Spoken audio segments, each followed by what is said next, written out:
हाल ही में भारतीय गवर्नमेंट ने 59 चाइनीज़ ऐप्स को बैन कर दिया था। आज हम चर्चा करेंगे कुछ ऐसे फैक्टर्स पर जिन पर इस ऐप से कुछ ना कुछ इम्पैक्ट पड़ा है। तो आइए शुरू करते हैं। आज तक की कहानी की अगर बात की जाए तो लद्दाख में भारतीय चीन सीमा पर चीनी सेना के साथ आमने सामने की लड़ाई और 15 जून को हुई हिंसक झड़प में 20 भारतीय सैनिक मारे गए। भारत सरकार ने 20 जून को डेटा सुरक्षा और राष्ट्रीय संप्रभुता संबंधी चिंताओं का हवाला देते हुए 59 चाइनीज़ ऐप्स पर बैन लगा दिया। इनमें TikTok, SHAREit, UC browser, CamScanner, Helo, Weibo, WeChat और क्लब फैक्ट्री जैसे लोकप्रिय ऐप्स शामिल हैं। सरकार ने कहा कि इन ऐप्स का उपयोग करने में डाटा सिक्योरिटी और प्राइवेसी लॉस के बारे में कई यूज़र्स ने Indian computer emergency response team के रिप्रेजेंटेशन में चिंताओं को उठाया था। इसके अलावा मंत्रालय ने कहा कि उसे गृह मंत्रालय के Indian cyber crime coordination centre से संपूर्ण सिफारिशें भी मिली थी। आइए अब चर्चा करते हैं कि इन प्रतिबंधित ऐप्स के लिए भारत में यूज़र बेस कितना बड़ा है। सेंसर टावर द्वारा दिखाया गया है कि video sharing social networking app TikTok के भारत में लगभग 611 मिलियन डाउनलोड किए गए हैं, जबकि एक्टिव यूज़र्स का अनुमान 200 मिलियन से अधिक मापा गया है। मीडिया रिपोर्ट्स के मुताबिक फाइल शेयरिंग टूल शेयरिट के करीब 400 मिलियन यूज़र्स हैं। एक अन्य रिपोर्ट में यूसी ब्राउज़र्स के यूज़र बेस का अनुमान 130 मिलियन है। इस फैसले से यूज़र कैसे प्रभावित होंगे?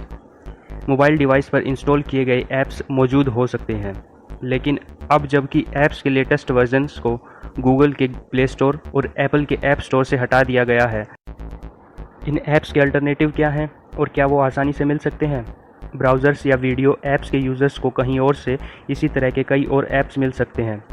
भारत से टिकटॉक के एक प्रतियोगी चिंगारी के चीनी ऐप पर प्रतिबंध की घोषणा के तुरंत बाद गूगल प्ले स्टोर पर 10 मिलियन प्लस डाउनलोड्स हो गए हैं।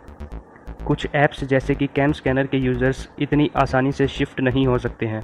कुछ वैकल्पिक प्रोडक्ट हैं जैसे कि भारत निर्मित जोहो डॉक स्कैनर, जो यूज़र्स को कैम स्कैनर से सभी फाइलों का आयात करने में विकल्प प्रदान करता है। प्रतिबंध चाइनीज़ ऐप्स प्रोवाइडर्स को कैसे प्रभावित करता है? एडवर्टाइजिंग रिवेन्यू का एस्टिमेटेड लॉस ऐप प्रोवाइडर्स को प्रभावित करता है। टिकटॉक की parent company ByteDance limited ने पिछले वर्ष की तुलना में 2019 में ग्लोबल रिवेन्यू दुगना करके $3 बिलियन का प्रॉफिट दर्ज किया।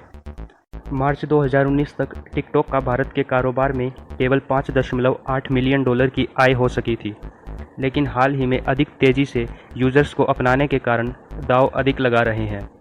जब रॉयटर्स की रिपोर्ट के अनुसार टिकटॉक को पिछले साल भारत में इस आधार पर प्रतिबंधित कर दिया गया था कि उसने कथित तौर पर पोर्नोग्राफी को बढ़ावा दिया है, तो कंपनी ने एक स्थानीय अदालत को बताया कि प्रतिबंध के कारण उसे महीने में लगभग $15 मिलियन का नुकसान हो रहा था। बाद में ऐप को संचालित करने की अनुमति दी गई थी। प्रतिबंध पर चीन का क्या रिस्पॉन्स रहा है? चीन ने कहा है कि उसे संदेह है कि भारत की कार्रवाई से विश्व व्यापार संगठन WTO के नियमों का उल्लंघन हो सकता है। नई दिल्ली में चीनी दूतावास ने एक बयान में कहा, भारत का माप चुनिंदा और भेदभावपूर्ण तरीके से अस्पष्ट और दूरदराज के आधार पर कुछ चीनी ऐप्स के लिए है, जो निष्पक्ष और पारदर्शी प्रक्रिया की आवश्यकताओं के खिलाफ चलता है, राष्ट्रीय सुरक्षा अपवादों का दुरुपयोग करता है और संदेह है कि विश्व व्यापार संगठन के नियमों का उल्लंघन है। यह अंतर्राष्ट्रीय व्यापार और ई-कॉमर्स की सामान्य प्रवृत्ति के खिलाफ भी जाता है।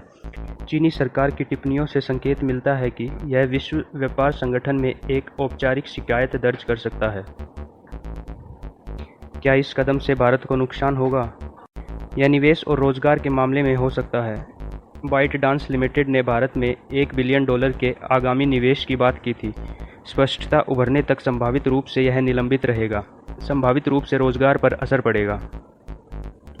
आशा करता हूँ आपको वीडियो पसंद आई होगी। अगर पसंद आई तो लाइक कीजिए, शेयर कीजिए और चैनल को सब्सक्राइब कीजिए।